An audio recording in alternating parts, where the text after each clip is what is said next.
নমস্কার, নিউজের প্রাইম নিউজে আপনাদের সবাইকে স্বাগত। আমি রয়েছি আপনাদের সঙ্গে মীনাক্ষী। চোখ রাখছি খবরে।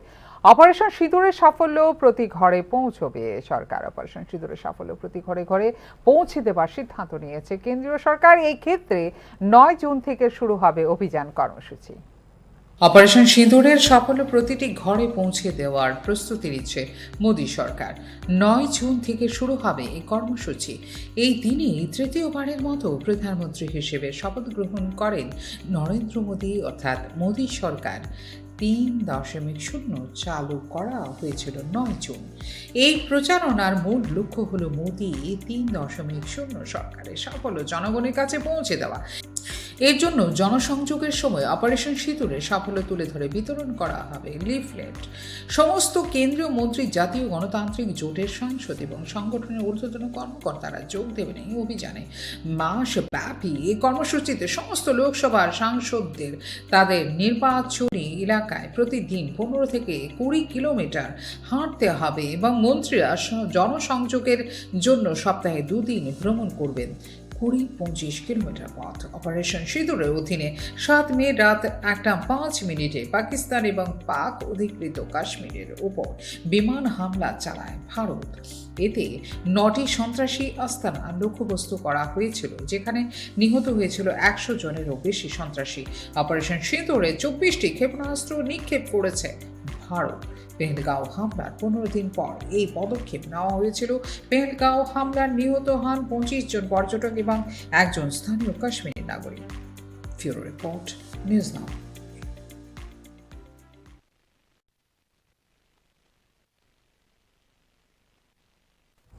বঙ্গোপসাগরে সৃষ্ট নিম্নচাপের প্রভাব পড়েছে রাজ্যেও। বিভিন্ন জায়গায় ক্ষয়ক্ষতির পাশাপাশি নদীর জলস্তর বৃদ্ধি পেয়ে জল প্রবেশ করেছে বসতি এলাকায়।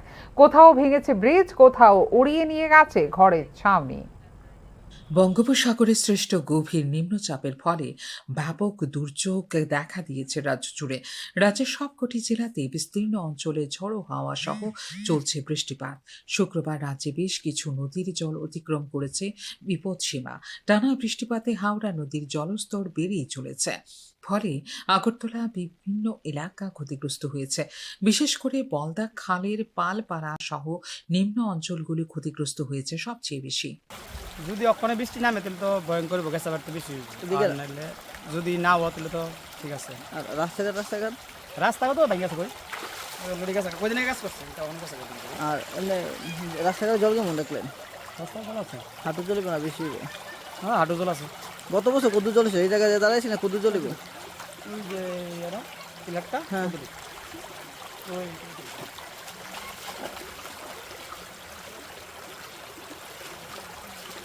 জল তো বাড়ছে এখন, আর স্পিডটা কম।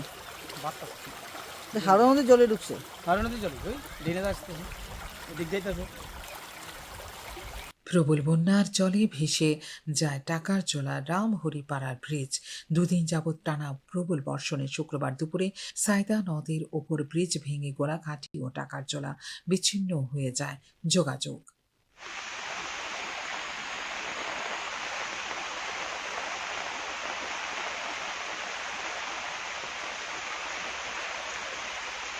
টানা বর্ষণ, প্রবল হাওয়ায় উড়িয়ে নিয়ে যায় বিশালগড় রেল স্টেশন সংলগ্ন কিছু অসহায় পরিযায়ী শ্রমিকদের থাকার শেষ সম্বল। শুক্রবার দুপুর গড়িয়ে গেলেও জুটেনি তাদের খাবার। 13 জন আছে। বাচ্চা কতজন আছে? বাচ্চা 7 জন, 8 জন আছে। আর বৃষ্টিতে কি ক্ষতি হয়েছে তোমরা? কি করি এবার, ভালো থাকি। এখানে তোমরা যে ঘর ভাঙছে এটা কি বৃষ্টিতে? বাতাস থেকে। কতজন থাকতে করে? আমরা তো একটা তো ডাক্তারে আছে, হসপিটালে আছে একটা। এই ঘর ভাঙা। এদিকে বন্যা পরিস্থিতি মোকাবিলায় প্রশাসন প্রস্তুত বলে জানিয়েছেন পশ্চিম ত্রিপুরা জেলা শাসক ডক্টর বিশাল কুমার। शिफ्ट हुए हैं अपने जहाँ भी हाई स्टेशन एरिया है, जहाँ भी उनके रिश्तेदार रहते हैं, लेकिन किसी भी तरह के बड़े नुकसान की कोई न्यूज़ नहीं है। रिलीफ सेंटर्स ऑलरेडी हमारे इनएक्टिव हैं, मतलब इन एक्शन हैं, एक्टिव हैं, और साथ ही साथ हमारी टीम भी रेडी है। हमारे पास अभी 11 टीम हमारी अपनी है और SDRFs की भी 3 टीमें रेडी हैं। और कई जगहों पे पानी भराव शुरू हो गया है, लेकिन अभी भी डेंजर लेवल के नीचे है। अभी हालत कैसा है हावड़ा रिवर का? हावड़ा रिवर में पानी बढ़ा हुआ है और हम उम्मीद करते हैं कि और 3-4 घंटों में और ये पानी बढ़ेगा, लेकिन स्थिति सामान्य है, अंडर कंट्रोल है। সম্ভাব্য প্রাকৃতিক দুর্যোগ মোকাবেলায় রাজ্যের ৮ জেলার জেলা শাসকদের সম্ভাব্য সব ধরনের প্রস্তুতি নিয়ে রাখতে নির্দেশ দিয়েছে রাজস্ব দপ্তর। ত্রাণ শিবিরে পর্যাপ্ত ত্রাণ সামগ্রী এনডিআরএফ এসডিআরএফ প্রস্তুত রাখতে দেওয়া হয়েছে নির্দেশ। দুর্যোগ পরিস্থিতির ওপরে নজরদারি শুরু হয়ে গেছে রাজ্য প্রশাসনের পক্ষ থেকে। ফিউরো রিপোর্ট, নিউজ নাও। আগরতলা সহ গোটা রাজ্যে বন্যা পরিস্থিতি মোকাবেলায় সজাগ রয়েছে প্রশাসন বলে শুক্রবার এক প্রশ্নের উত্তরে জানিয়েছেন মুখ্যমন্ত্রী ডাক্তার মানিক সাহা। ইতিমধ্যে ডিজাস্টার ম্যানেজমেন্ট এবং সবকটি মহকুমা প্রশাসনের আধিকারিকদের নিয়ে বৈঠকে মিলিত হয়ে পরিস্থিতি সম্পর্কে সিদ্ধান্ত নেওয়া হবে বলে জানিয়েছেন মুখ্যমন্ত্রী ডাক্তার মানিক সাহা। ডিজাস্টার ম্যানেজমেন্টের যারা অফিসাররা আছে তাদের সাথে আমি অলরেডি কথা হয়েছে ওদের সাথে, এবং এর মধ্যেই আমি আজকে কালকে একটা মিটিংও ডাকবো। এমনিতে মানে টেলিফোনিক্যালি প্লাস ইন প্রেজেন্স তাদেরকে ডেকেছিলাম, ওনাদেরকে বলেছি সব দিকে যেন নজর রাখে এবং সেইভাবে ওনারা কাজ করছে। যেসব পরিবারগুলো ক্ষতিগ্রস্ত হবে তাদের পক্ষে কি সরকার কতটুকু সাহায্য যখন হবে তখন, এখন আগের বাড়িয়ে কী করে বলবো যে ক্ষতিগ্রস্ত হবে, সেটা আমরা গত বছরও আমরা সেইভাবে আমরা তার ব্যবস্থা নিয়েছি। যদি এরকম ঘটনা হয় নিশ্চয়ই আমরা সেই ব্যবস্থা নেব।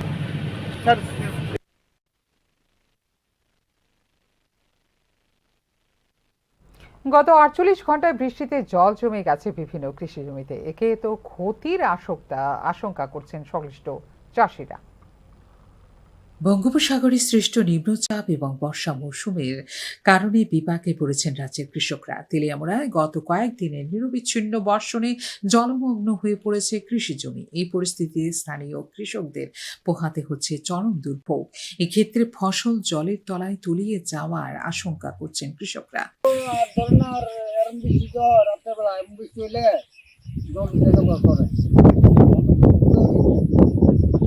খেতে জল উঠছে না ওই বাড়িতেও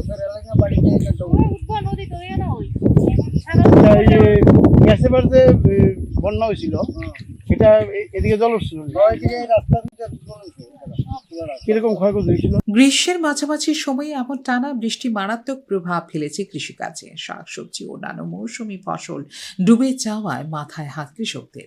জল উঠতে তো এখানে তো উঠে গেছে গা, গেছে না তো বাড়ি তো এদিকে গেছে বছর কি বর্ষা হয়েছিল তখন বন্যা হয়েছিল, জল উঠছিল না? ওই তো এতটুকু সমান সমান জল উঠছে, ক্ষয়ক্ষতি কেমন হয়েছে? ক্ষয়ক্ষতি কিরকম হয়েছে? ক্ষয়ক্ষতি হয়েছে নি আমার কবির সারা কারগলকে তেরো খালি জুয়াইছিল, সব একবার ফ্লাড এসে এবার নতুন করে এনে সব করছি। তেলিয়ামুড়ার কাছাকাছি খোয়াই নদীর জলস্তর ব্যাপকভাবে বৃদ্ধি পাওয়ায় সতর্কতামূলক ব্যবস্থা গ্রহণ করেছে প্রশাসন। চাকমাঘাট ব্যারেজের 2টি গেট উন্মুক্ত করে দেওয়া হয়েছে যাতে অতিরিক্ত জল বের হয়ে যেতে পারে। নদীর পরিস্থিতি পর্যবেক্ষণ করছে স্থানীয় মহকুমা প্রশাসন যাতে এড়ানো যায় বড় কোনো বিপর্যয়। এদিকে এই পরিস্থিতিতে ক্ষতিপূরণ ও সরকারি সহযোগিতার দাবি করছেন কৃষকরা। বৃষ্টি যদি এভাবে অব্যাহত থাকে তবে জলাবদ্ধতার সমস্যা আরও তীব্র হতে পারে। তাই কৃষক ও নদীর তীরবর্তী এলাকায় বসবাসকারীদের সচেতন থাকতে বলা হয়েছে প্রশাসনের পক্ষ থেকে। ব্যুরো রিপোর্ট, নিউজ নাও। ক্রমাগত বর্ষণে ফুলে ফেঁপে উঠেছে বিজয় নদীর জল। এক্ষেত্রে ক্ষতির আশঙ্কা করছে বিশালগড়বাসী। পরিস্থিতি সামাল দিতে প্রস্তুতি নিয়ে মাঠে নেমেছে বিশালগড় মহকুমা প্রশাসন। এসডিআরএফ এবং এনডিআরএফ দলকে প্রস্তুত রাখা হয়েছে বলে জানিয়েছে বিশালগড় মহকুমা প্রশাসন। এক্ষেত্রে ত্রাণ শিবিরগুলিকেও প্রস্তুত রাখা হয়েছে বলে জানিয়েছে বিশালগড় মহকুমা প্রশাসন।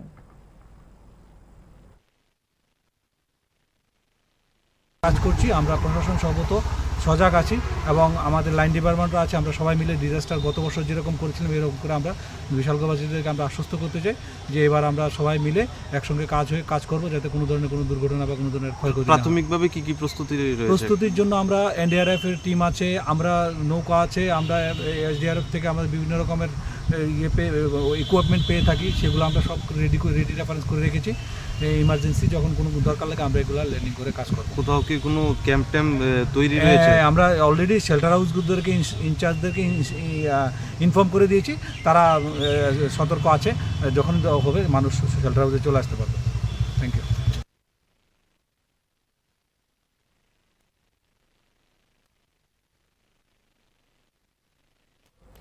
ত্রিপুরায় ভারী বৃষ্টিপাতের ফলে এখনো পর্যন্ত ক্ষতিগ্রস্ত হয়েছে 93টি বাড়ি। এক্ষেত্রে 207 জনকে ত্রাণ স্থানান্তরিত করা হয়েছে শিবিরে, জানিয়েছে ত্রিপুরা রাজ্য প্রশাসন।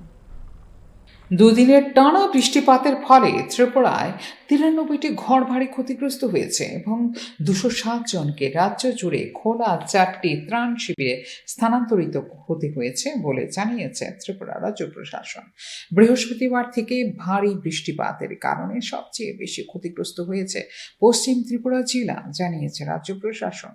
পশ্চিম জেলার আওতাধীন চিরানিয়া মহকুমার 9টি বাড়ি মারাত্মকভাবে ক্ষতিগ্রস্ত হয়েছে এবং 32টি বাড়ি আংশিকভাবে ক্ষতিগ্রস্ত হয়েছে, যেখানে মোহনপুর মহকুমায় 17টি বাড়ি মারাত্মকভাবে ক্ষতিগ্রস্ত হয়েছে এবং 19টি বাড়ি ক্ষতিগ্রস্ত হয়েছে আংশিকভাবে বলে জানিয়েছে প্রশাসন। দক্ষিণ জেলার অন্তর্গত বিলোনিয়া মহকুমায় 11টি বাড়ি ক্ষতিগ্রস্ত হয়েছে মারাত্মকভাবে। অন্যদিকে উত্তর জেলার পানিসাগরে আংশিকভাবে ক্ষতিগ্রস্ত হয়েছে 5টি বাড়ি।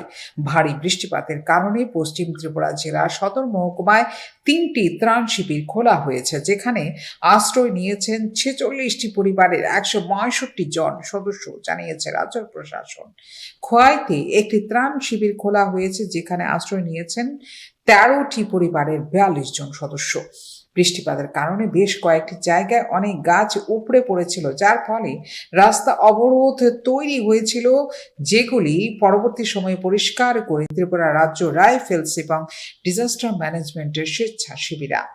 রাজ্য সরকারের দেওয়া তথ্য অনুযায়ী হাওড়া, গোমতী, মুহুরী, মনু এবং বিজয় সহ প্রধান নদীগুলি প্রবাহিত হচ্ছে বিপদ ও সতর্কতা সীমার উপর দিয়ে। এদিকে উত্তর এবং ঊনকোটি জেলার জন্য লাল সতর্কতা জারি করেছে আবহাওয়া দপ্তর। এক্ষেত্রে কয়েকটি জায়গায় ভারী থেকে অতি ভারী বৃষ্টিপাত, এক বা দুটি জায়গায় অতি ভারী বৃষ্টিপাতের সম্ভাবনা রয়েছে বলে জানিয়েছে আবহাওয়া দপ্তর। ত্রিপুরার বেশিরভাগ জেলার ভারী বৃষ্টিপাত হয়েছে, যার মধ্যে সিপাহীজলা জেলায় খুব ভারী বৃষ্টিপাত, উত্তর পশ্চিম খোয়াই, ঊনকোটি, দক্ষিণ এবং গোমতী জেলায় ভারী বৃষ্টিপাত এবং ধলাই জেলায় মাঝারি বৃষ্টিপাত হয়েছে গত 24 ঘন্টায়, জানিয়েছে রাজ্য প্রশাসন। আগামী 24 ঘন্টার পূর্বাভাসে ত্রিপুরার কিছু জেলায় 40 থেকে 50 কিলোমিটার প্রতি ঘন্টা বেগে ঝোড়ো হাওয়া বইতে পারে, যা বৃদ্ধি পেয়ে হতে পারে 60 কিলোমিটার প্রতি ঘন্টা বলেও আবহাওয়া দপ্তরের পক্ষ থেকে সতর্কতা জারি করেছে রাজ্য প্রশাসন। রিপোর্ট নিউজ নাও। বঙ্গোপসাগরে নিম্নচাপের প্রভাব ইতিমধ্যে প্রকট হতে শুরু করেছে রাজ্যেও। এক্ষেত্রে বিপদ সীমায় পৌঁছে গেছে রাজ্যের নদীগুলো। দক্ষিণ পশ্চিম মৌসুমী বায়ুর প্রভাবে বিপর্যস্ত জনজীবন। রাজ্যের প্রতিটি জেলাতেই প্রায় একই অবস্থা, বরং অবস্থা আরো কঠিন থেকে কঠিনতর হতে পারে বলেই আশঙ্কা প্রকাশ করছে আবহাওয়া দপ্তর। এই অবস্থায় শুক্রবার সকালের পর থেকে কমলা সতর্কতা জারি করে পশ্চিমবঙ্গ বাংলাদেশ উপকূলের উত্তর পশ্চিম বঙ্গোপসাগরের উপর অবস্থিত নিম্নচাপটি ক্রমেই অগ্রসর হয়ে গভীর নিম্নচাপে পরিণত হয়েছে বলে জানিয়েছে আবহাওয়া দপ্তর। রাতের মধ্যে এটি পশ্চিমবঙ্গ বাংলাদেশ উপকূল অতিক্রম করবে বলে জানিয়েছে আবহাওয়া দপ্তর। বিক্ষিপ্তভাবে ভারী থেকে অতি ভারী বর্ষণের আশঙ্কা প্রকাশ করা হয়েছে। এই সময় সব অংশের জনগণকে সচেতন থাকার আহ্বান জানিয়েছে আবহাওয়া দপ্তর। শহর আগরতলা ছাড়াও রাজ্যের প্রায় প্রতিটি শহরের ক্ষেত্রেই ছন্দপতন ঘটে স্বাভাবিক জনজীবনে। হাওড়া, খোয়াই, গোমতী নদীগুলির জলস্তর শুক্রবার সকাল থেকেই পৌঁছে যায় বিপদ সীমার কাছাকাছি, বিপদ সীমার উপরে। স্কুলগুলিতে গ্রীষ্মকালীন ছুটি থাকায় রাস্তাঘাটে তেমন ভাবে ছাত্রছাত্রীদের আনাগোনা দেখা যায়নি। তবে অনেক ক্ষেত্রে প্রাইভেট টিউশন নিতে ঘর থেকে বেরিয়ে ভীষণভাবে বেকায়দায় পড়েছেন বহু ছাত্রছাত্রী। এই ছবি চোখে পড়েছে প্রায় সর্বত্রই। ভারী বর্ষণে হাওড়া নদী সহ রাজ্যের প্রায় প্রতিটি নদীর জলই ধীরে ধীরে বাড়তে শুরু করায় দুশ্চিন্তায় সাধারণ মানুষ। আবহাওয়া দপ্তরের তথ্য অনুযায়ী বৃষ্টিপাত অব্যাহত থাকলে গত বছরের মতো এই বছরও যে নদীগুলোর অবস্থা ভয়াবহ হয়ে দাঁড়াবে তা এক প্রকার নিশ্চিত। বেশিরভাগ ক্ষেত্রে নদীগুলোর নাব্যতা এখন দিনের পর দিন অনেকটাই হ্রাস পেয়েছে, যে কারণে ভারী বৃষ্টিপাতের দেখা মিলতেই চিন্তার ভাঁজ দেখা দেয় নদী তীরে বসবাসকারী জনগণের মধ্যে। হাওড়া নদীর জল বাড়তে শুরু করলেও ভয়ের কোনো কারণ দেখছে না প্রশাসন। তবে হাওড়া নদী নয়, শহর আগরতলার ক্ষেত্রে সব অংশের জনগণের কাছে আরো একবার আলোচনার বিষয়বস্তু হয়ে দাঁড়িয়েছে নিগম এলাকার রাস্তাঘাট কিংবা নিকাশি ব্যবস্থার উন্নয়ন। প্রশ্ন একটাই, এবার রেহাই মিলবে তো নিগমবাসীর? আবহাওয়া দপ্তরের রিপোর্টের উপর ভিত্তি করে আগাম ব্যবস্থা নিতে ইতিমধ্যেই জানিয়ে দেওয়া হয়েছে বিভিন্ন জেলা প্রশাসনকে। শুক্রবার সকাল পর্যন্ত ছিল এই লাল সতর্কতা। তবে কোনো অবস্থাতেই হুট করে যে কমছে না বৃষ্টি, তাও জানিয়ে দেওয়া হয়েছে দপ্তরের পক্ষ থেকে। কমলা সতর্কতা জারি করে শুক্রবারের পর শনিবারও অনুরূপভাবে ভারী থেকে অতি ভারী বৃষ্টিপাতের সম্ভাবনার কথা জানিয়ে দেয় আবহাওয়া দপ্তর। রিপোর্ট অনুযায়ী পশ্চিম ত্রিপুরা জেলা, সিপাহীজলা, খোয়াই এবং গোমতী জেলায় সবচেয়ে বেশি বৃষ্টিপাত হয়েছে গত 24 ঘন্টা। বিক্ষিপ্তভাবে 7 থেকে 20 সেন্টিমিটার পর্যন্ত বৃষ্টিপাত হয়েছে এই জেলাগুলিতে। শনিবারের জন্য এই জেলাগুলির সবকটিতেই ভারী থেকে অতি ভারী বর্ষণের কথা জানান আবহাওয়া দপ্তর। একই সাথে 40 থেকে 50 কিলোমিটার বেগে প্রতিটি জেলাতেই দমকা হাওয়া বইতে পারে বলেও জানিয়েছে আবহাওয়া দপ্তর। ইতিমধ্যেই বর্ষার এই মরশুমে দক্ষিণ পশ্চিম মৌসুমী বায়ুর প্রভাব নিয়ে সংশ্লিষ্ট সবকটি রাজ্যকেই সতর্ক থাকতে জানিয়ে দিয়েছে ইন্ডিয়া মেট্রোলজিক্যাল ডিপার্টমেন্ট। সেই অনুযায়ী অন্যান্য রাজ্যের পাশাপাশি এই রাজ্যেও বিভিন্ন জেলা প্রশাসনের পক্ষ থেকে সতর্কতামূলক প্রয়োজনীয় ব্যবস্থা গ্রহণ করা হয়েছে। অযথা বিভ্রান্তি না জড়িয়ে সব অংশের জনগণকেই সজাগ এবং সচেতন থাকার জানানো হয়েছে আহ্বান। রিপোর্ট অনুযায়ী শুক্রবার দিনের সর্বোচ্চ তাপমাত্রা ছিল 29 ডিগ্রি এবং সর্বনিম্ন তাপমাত্রা ছিল 25 degree Celsius. Bureau report, news নাও। স্বচ্ছতা বজায় রাখতে হবে টিসিএ-কে, গ্রাম থেকেও তুলে আনতে হবে প্লেয়ার। ত্রিপুরা ক্রিকেট অ্যাসোসিয়েশন আয়োজিত অনুষ্ঠানে এমনটাই জানালেন মুখ্যমন্ত্রী ডাক্তার মানিক সাহা। স্বচ্ছতা বজায় রেখে ত্রিপুরা ক্রিকেট অ্যাসোসিয়েশনকে কাজ করার বার্তা দিলেন মুখ্যমন্ত্রী ডক্টর মানিক সাহা। গ্রামীণ এলাকা থেকেও তুলে আনতে হবে খেলোয়াড়, এই ক্ষেত্রে পরিকাঠামো উন্নয়নের কাজ চলছে বলেও জানিয়েছেন মুখ্যমন্ত্রী ডক্টর মানিক সাহা। শুক্রবার টিসিএ আয়োজিত অনুষ্ঠানে এ কথা জানিয়েছেন মুখ্যমন্ত্রী। সেটা আজকের যিনি সেক্রেটারি আছেন সুব্রত বাবু, ওনার কথা দিয়ে বোঝা যাচ্ছে যে কারণে নতুন কমিটি এখানে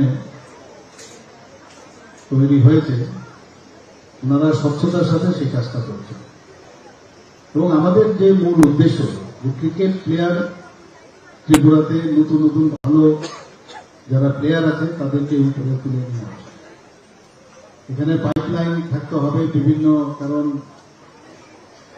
যদি গ্রামগঞ্জের থেকে প্লেয়ার না আসে তাহলে কিন্তু এই আগরতলা শহর কেন্দ্রিক সেখানে প্লেয়ার তৈরি করা যাবে। সেই ব্যবস্থা যখন আমি প্রেসিডেন্ট ছিলাম তখনও আমরা অনেক চিন্তা ভাবনা করেছিলাম। আজকে খুব ভালো লাগলো যে বিভিন্ন যেসব সাব ডিভিশনে যে প্র্যাকটিস করার জন্য যে হলগুলো হচ্ছে তাতে কিন্তু বিরাট লাভ হবে। এবং আমি আশা করি সেখান থেকে, কারণ ইনফ্রাস্ট্রাকচার যদি ডেভেলপ না হয় তাহলে কোনো অবস্থায় ক্রিকেট প্লেয়ার্স কিন্তু তৈরি করা যাবে, সেটা ওনারা করছেন। আমি ওনাদেরকে ধন্যবাদ দেব। কাজ চলছে, সম্পূর্ণ হয়ে গেলে আমরা দেখবো এগুলো কিরকম কাজ হচ্ছে। প্রযুক্তিকে ব্যবহার করে খেলোয়াড়দের প্র্যাকটিস করার বার্তা দিলেন মুখ্যমন্ত্রী। এই ক্ষেত্রে কোচদের দায়িত্ব রয়েছে বলেও জানিয়েছেন মুখ্যমন্ত্রী ডক্টর মানিক সাহা। যে ক্রিকেট অ্যাসোসিয়েশনের যে সংস্থা, আমরা অন্যান্য ক্রিকেট বা বাদ দিলে যে অন্যান্য যেসব সংস্থা আছে তাদের কিন্তু সেইভাবে আর্থিক যে সুবিধা সেটা নেই। কাজেই এই প্ল্যাটফর্ম যেহেতু পাওয়া গেছে, সমস্ত প্লেয়ারদের আমি বলবো যে প্র্যাকটিস প্র্যাকটিস প্র্যাকটিস, প্র্যাকটিসের কোনো সাবস্টিটিউশন নেই। কাজেই প্র্যাকটিস যদি ঠিকভাবে করা যায়, মনোযোগ দিয়ে যদি প্র্যাকটিস করা যায়। আর এখন আমি সব জায়গায় বলি যে প্রযুক্তির যুগ, প্রযুক্তিকে সামনে লাগিয়ে অনেক কিছু মানে মাঠে শিখলেই শুধু চলবে না, সেগুলো বাড়িতে গিয়েও নিজে প্র্যাকটিস করা যায়, সেটাও প্র্যাকটিস করা যায়। চিন্তা ভাবনা সব যদি রাখা যায় তাহলে একটা মানে ন্যাশনাল লেভেলের যে প্লেয়ার সেই পর্যায়ে আসা যায়।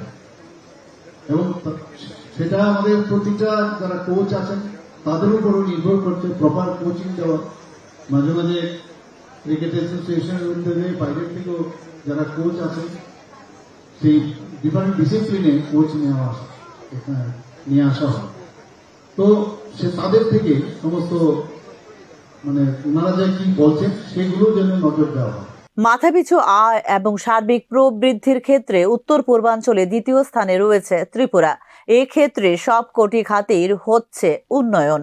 স্বাভাবিকভাবে ক্রীড়া ক্ষেত্রেও জাতীয় মানের খেলোয়াড় তৈরি করার জন্য রাজ্য সরকারের প্রতিবদ্ধতার কথা এদিন জানিয়েছেন মুখ্যমন্ত্রী ডক্টর মানিক সাহা। এই দিনের অনুষ্ঠানে দুটি ব্যাটারি চালিত পানীয় জল পরিষেবার নতুন গাড়ি টিসিএ এর হাতে তুলে দেন মুখ্যমন্ত্রী ডক্টর মানিক সাহা। আয়োজন করা হয় রক্তদান শিবিরেরও। Bureau report, news now. Fireman পদে নিয়োগের জন্য অগ্নি নির্বাপক দপ্তরে ডেপুটেশন দিল চাকরি প্রার্থীরা। এক্ষেত্রে 3 বছর আগে ইন্টারভিউ নিলেও এখনো শূন্য পদ পূরণ না হওয়ায় ক্ষোভ প্রকাশ করেছেন চাকরি প্রার্থীরা। দীর্ঘ 3 বছর ধরে চলতে থাকা ত্রিপুরা ফায়ার অ্যান্ড ইমার্জেন্সি দপ্তরে 304 জন ফায়ারম্যান এবং 25 জন ড্রাইভারের পোস্টগুলোতে নিয়োগ প্রক্রিয়া সম্পন্ন না করার কারণে তীব্র ক্ষোভ প্রকাশ করলেন চাকরি প্রার্থীরা। দিনের পর দিন ডেপুটেশন দেওয়া সত্ত্বেও এক্ষেত্রে সরকার কোনো ধরনের পদক্ষেপ নিচ্ছে না বলে অভিযোগ করেন তারা। আমরা এসেছি যে আমাদের যে ফায়ার সার্ভিসের যে এক্সামটা হয়েছিল ওইটা তো বাদ দিয়ে দিয়েছে, তো এখন নতুন করে আমাদের যদি এক্সাম নেওয়া হয় তাহলে এক্সামের নোটিশ কেন দিচ্ছে না? 3 মাস হয়ে গেছে এখনো পর্যন্ত অফিসিয়াল কোনো এক্সামের ব্যাপারে নোটিশ দিচ্ছে না। আমরা বারবার আসছি, তারপর আমাদের কোনো আশ্বাসও দিচ্ছে না যে অমুক দিন পরীক্ষাটা হবে, তোমাদের 2 মাস পরে হবে বা 1 মাস পরে হবে, এ ব্যাপারে কোনো কিচ্ছুই বলছে না। অথচ আমাদের পরে পুলিশের চাকরির ইন্টারভিউটা হলো, ওইটা কমপ্লিট করানো হয়ে গেল। তারপর সিএম স্যার দেখছি যে স্পেশাল এক্সিকিউটিভ নিয়ে কথা বলছে, কিন্তু ফায়ার সার্ভিস নিয়ে কোথাও কোনো কথাই বলছে না সিএম স্যার। উপর থেকে নিচ পর্যন্ত জায়গাতে ডেপুটেশন দেওয়া সত্ত্বেও হয়রানি ছাড়া আর কিছুই মিলছে না বলে অভিযোগ করেন সংশ্লিষ্ট চাকরি প্রার্থীরা। সাহারা হয়েছে সবাই, কত আর আইব, কত আর ঘুরবো। যদি কারোর কই দূর দূরান্ত থেকে যারা ধরেন দাম সরার থেকে আয়ে তারাও যদি কই যে আওয়ার লেগে, তখন তারা কই না ওইখানে গিয়ে আর কোনো লাভ হয় না। ওইখানে গেলে পুলিশে ধরে নিয়ে সেটা পুলিশ মাঠে বসায় রাখে এবং 6টার পরে আমরা সারে তখন আমরা ট্রেন পাই না, দূরে যাইতে পারি না বাড়িতে। তাহলে তো আলটিমেটলি আমরা যারা যুবকরা আছি তারাই হেনস্থ হইতেছি। আর আমরা এই যুবক রয়ে গেলাম আগামী দিনে এইসব দুর্যোগ মোকাবেলা এবং ফায়ার সার্ভিসের যে ইমার্জেন্সি ডিপার্টমেন্ট আছে ওইটির লেগে রক্তক্ষরণ করব। আর আগামী দিনে আমরা দেখা যাইতেছে এত কিছুর বিনিময়েও আমরা আবার আইতাছি যে আমরা আগামী দিনে একটা আগুনে ঝাঁপায় পড়ার লেগেও আমরা রেডি। আর আমরা ওই আগুনে ঝাঁপায় পড়ুন ভাইবাও আমরা ওই ডিপার্টমেন্টের দপ্তরে আইতাছি, হয়তো সিএম এর বাড়ির সামনে যাইতেছি, নয়তো বা কোনো অফিসারের কাছে দেখা করার লেগে যাইতেছি, হয়তো হেনস্থার শিকার হইতেছি, অন্য কোনো না। ত্রিপুরার অগ্নি নির্বাপন ও জরুরি পরিষেবা বিভাগের অধীনে দমকল কর্মী এবং চালক পদ পূরণের জন্য নিয়োগ পরীক্ষা পরিচালনার 2 বছর পর মূল্যায়নকারীদের দ্বারা কিছু বড় ত্রুটি এবং অসঙ্গতি পাওয়া যাওয়ার কারণে বাতিল করা হয়েছিল লিখিত পরীক্ষা। 2022 সালে এই নিয়োগের জন্য বিজ্ঞপ্তি জারি করেছিল রাজ্য সরকার। একটি বিজ্ঞপ্তির মাধ্যমে 8 জানুয়ারি 2023 তারিখে অনুষ্ঠিত পরীক্ষা বাতিলের ঘোষণা করেছিল ত্রিপুরা ফায়ার রিক্রুটমেন্ট বোর্ড। পরীক্ষার জন্য একটি নতুন সময়সূচি শীঘ্রই ঘোষণা করা হবে বলেও এক্ষেত্রে এখনো পর্যন্ত কোনো ঘোষণা করেনি রাজ্য সরকার। এক্ষেত্রে অবিলম্বে নিয়োগ প্রক্রিয়া সম্পন্ন করার জন্য এদিন ডেপুটেশন দেওয়া হয় ফায়ার সার্ভিসের অধিকর্তার কাছে। ব্যুরো রিপোর্ট, নিউজ নাও। ধর্মনগর মহকুমার সোনারের বাসা এলাকা থেকে গোপন সূত্রের ভিত্তিতে অভিযান চালিয়ে বিপুল পরিমাণ মাদক ও অস্ত্র উদ্ধার করল ধর্মনগর থানার পুলিশ। শুক্রবার ভোর রাতে প্রায় 3টে নাগাদ একটি বিশেষ অভিযান চালায় ধর্মনগর থানার পুলিশ।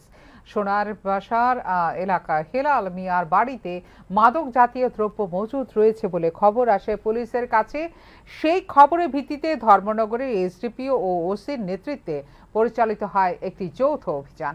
অভিযানে হেলাল মিয়ার বাড়ি থেকে উদ্ধার হয় মোট 7,800 ইয়াবা ট্যাবলেট, একটি পিস্তল এবং একটি 4টি তাজা গুলি। এই সব বিষয়ে যুক্ত থাকার কারণে হেলাল মিয়ার স্ত্রী মামুন বেগমকে গ্রেফতার করে পুলিশ।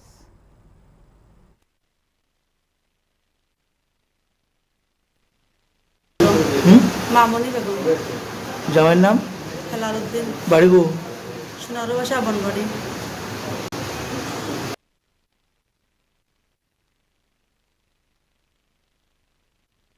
জমি মাফিয়াদের কার্যকলাপে আতঙ্ক সাধারণ মানুষের মধ্যে। এক্ষেত্রে সাধারণ মানুষের বাস্তু ভিটে নিজের নামে করে নিয়েছে জমি মাফিয়ারা। ঘটনা জিরানিয়ার রাজারবানে।